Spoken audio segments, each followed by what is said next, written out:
Yo, what's up mga padre? At dito nga tayo ngayon sa panibagong episode ng Anong kwentong hood mo? Yup. Ripping Prince Harold. Haha. Yeah, yeah.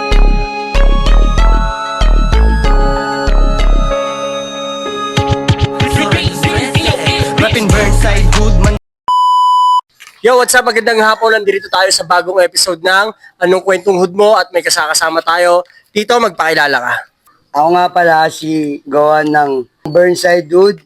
Rapping Burnside, good Mandaluyong dirty south till may casket. Drop, hindi nyo na mapapa-out. Peace up sa mga karnal ko dyan na laging proud. We gon' boom, boom, boom pag di na ginamit mouth. Rapping Burnside, good city of crazy dirty south till may casket. Drop, hindi nyo na mapapa-out. Peace up sa mga karnal ko dyan na laging proud. We gon' boom, boom, boom pag di na ginamit mouth. Bigyan mo nga ako ng kwento mo at ng hood mo. 22 anyos ako nun. August 24, 2004. Bago mag-Temple Street, magkakasama kami nila ni... Una, sinasama-sama lang nila ako. Kumbaga, nung naingganyo na nila ako, 2004. 2004, tapos Oo. tsaka ka nagtayo na sa Oo. Ang nakaingganyo talaga sa akin yan una, si Kuya Arts. Si Kuya Alvarez. Yan talaga ang unang nakaingganyo yan sa akin. Kasi talagang kaming dalawa nung partner ko nun, si Trunks. Mas gusto pa namin na kaming dalawa lang magkasama pag Sino yung Trunks? nakakulong siya ngayon dahil sa mga kaso. Yung mga kaso siya ngayon. Temple Street yun. Oo. Yun ang yun parang point man ko nung panahon na yun. Tsaka yung pinsan ko na isa. Pero nung time na yun, magulo pa talaga Temple Street nung kasi di pa ganun siya organisado. Di katulad ngayon. Ngayon talaga, bawat hood, pag meron nagkakaroon ng problema, padaanin sa usapan. Noon, hindi. Walang ganun. Baga, tahimik na yung buhay ko na, may anak na rin ako nun eh. Kaso, siyempre, di pa rin tapos yung pagka binata ko, sama-sama pa rin ako. Kung saan kami napapaway, palagi kulong. Dumadayo pa kami para bumakbak na ng mga kalabang hanggang noon. Napupunta pa kami ng Quezon City, Malate.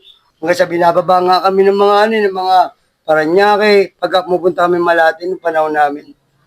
Talagang kalakasan ng katawan ko nun.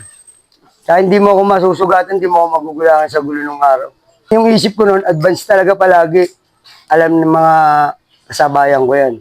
Tsaka talagang tumatak sila sa isip ko dahil kahit anong ginagawa ko, kahit hinipigilan ako ng magulang ko, tumatakas ako para tulungan lang sila.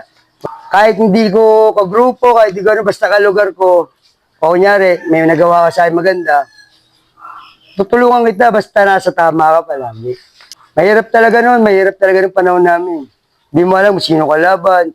Ako, nung panahon ko, puro diskarte lang. Hindi ako nakatapos ng high school. Pero ito ako, bumabangon, tinuturo ko sa mga bago na huwag niyo nang sundan yung mga yapak namin na Masalimuot na nakaraan. Huwag na yung mali. Ang sundan niyo sa amin, yung ngayon. Tito, ano ngayon yung mission ng hood ninyo?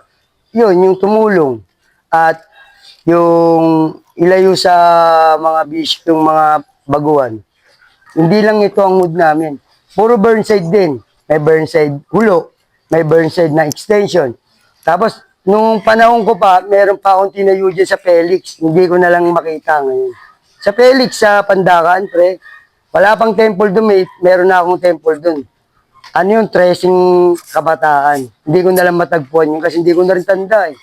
Ang tagal ko na, 10 years akong nakulong. Tapos, paglaya ko, nakatayo pa rin hood ko, di ba? Kaya tuwan-tuwa ako sa kanila. Tapos yung mga inudyan ngayon, meron akong mga bata dyan na ang liliit pa, dinadalaw pa ako niyan kasi nga, maano ako sa yung mga kabataan. Kasi sabi ko sa kapatid na mas bunso sa akin, kasi ako pinakabunso sa akin magkakapatid. Mga kapatid ko, lahat, puro professional ang tinapos nun. Pero ako wala akong tinapos. Pero diskarte lang. Hindi, porkit nakulong ka, wala ka na pag-asa sa buhay. Hindi ganun yun. Ako nga naging problema dati sa mall na yan, yung mall na yan, Nag-isa ako sa naging problema dyan sa mall na yan. Oo. Pero nagtrabaho din ako dyan, naging taga-pamayapa rin ako dyan. Sabi nga ng mga tao, tangan na, dating perwisyo ngayon siya, taga-pamayapa. Oh. Kasi hindi pa ako willing hindi pa nagtuloy-tuloy yung pagbabago, nakulong na naman ako nun. Kasi nga, dahil sa barkada, nung mga panahon ko po, palagi akong kulong. Pero, hindi ko naman sinisisi sila kasi nga, kagustuhan ko rin yun dahil gusto kong tumulong. Ganun yung pagkakilala nila sa akin. Kaya, yung respeto nila sa akin, hindi nawawala. Hello, ako nga pala si Wiz. Burnside Wood. 2 years na ako dito sa Temple Street. 2021. Bigla akong tinawag ni Alas eh. Halika. Tapos ayun, jump na ako ni OG agad. Jumpan agad na ganap. Tapos ayun, naging Temple Street na ako. Ako na diniklar ang point man. Ako lang naman tiga-ayos ng problema dito sa hood. Kung ano yung utos ni OG, yun lang. Sinusunod ko. Tapos sa mga homies, lagi kong sinasabihan. 3 golden rules, lagi hindi ko pinapakalimutan sa kanila yan. Mac 2, homeboy ni Gohan. 2004, si OG Gohan ang nagpasok sa akin sa Temple. Dalawa kami ng barkada ko nun, si Ivan. Mula ngayon, hanggang ngayon, kay OG Gohan pa rin. Burnside pa rin ako. Kay OG Gohan, pag nagkamali ka, yari ka. Ako si Jisan, homeboy din ni Gohan. Tatlo kami, sabay-sabay kami ginamp nun eh. Bali katrabaho kasi namin si OG Gohan nun. Hindi, taga ibang lugar naman kami. Pero Mandaluyong pa din. Ayan. Tapos tatlo kami, sabay-sabay kami ginamp. Medyo katakot-takot pa nun eh. Kasi ang dami nila, kala namin lahat sila ba? Kakanain kami eh. Kala ko ganun mangyayari pero okay naman yung pagsali namin ng temple dito. Maganda naman yung nadudulot sa amin. Natuto kami rumispeto kahit kanino, kahit sa mga nakakatanda, kahit mas bata, kailangan pa rin talaga respetuhin. Ako nga pala si Ecoms ng Burnside Wood. Homeboy ni OG Gohan. Dito ako sa Mandaluyong lumaki. Ginalugod ko ang kalentong. As in, galing ako sa streets talaga. As in, walang arte sa katawan. At ng diskarte, nagawa ko na rin. Kaya naman ako napasok ng temple. Sa sarili ko. Alam ko hindi ko na kaya pigilan yung pagiging makulit, mapusok, gano'n. Naisip ko na kailangan ko na matinding disiplina. Naisipan ko na gawin yung ganung bagay. Kaya, ayun, maganda naman yung naging epekto ng desisyon ko. Ako si Aster Deep, homies ni OG Gohan. Taga dito rin sa Mandaluyong. Nung pagkalaya ko, hinukap agad ako ni Utol, Ecoms. Sabi niya sa akin, magpa-temple ka na din para hindi ka na magiging balagbag. Kasi dati talaga nung wala akong inaaniban, talagang mapusok din ako eh.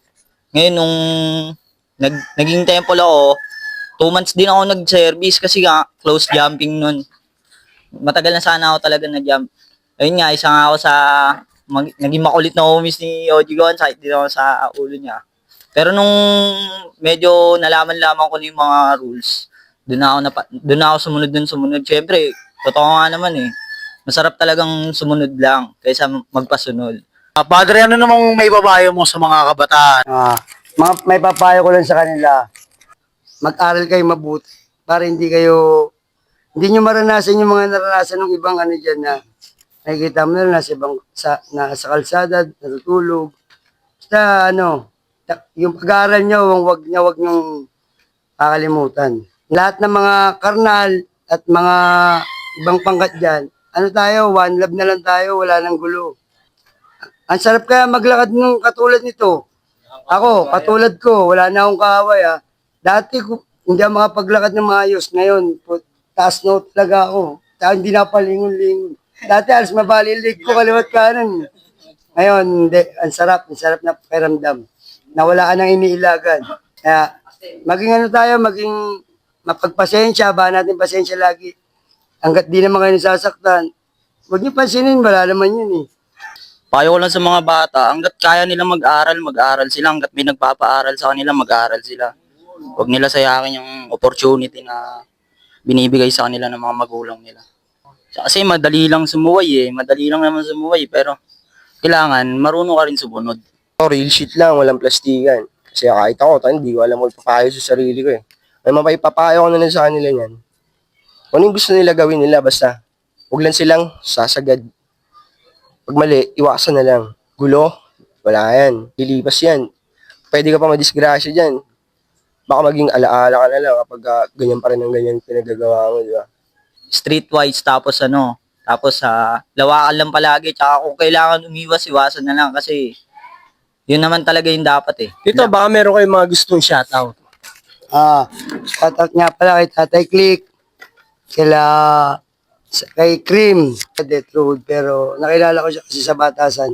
Mga tinatambayan ko nung araw na Temple Street talaga yun, sa Batasan.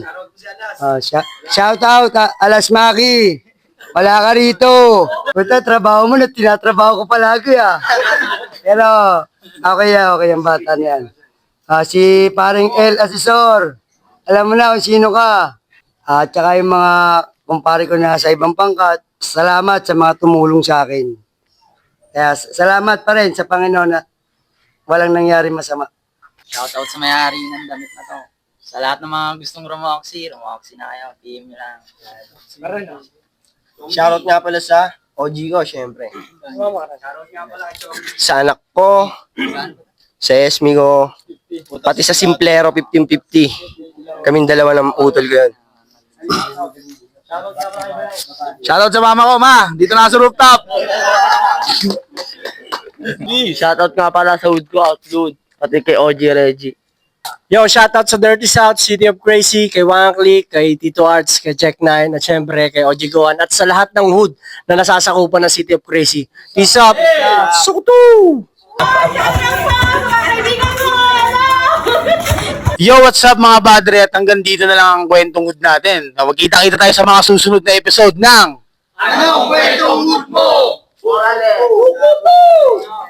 What up, loko boy, Reppin' Burnside, tsak na may apoy, boy.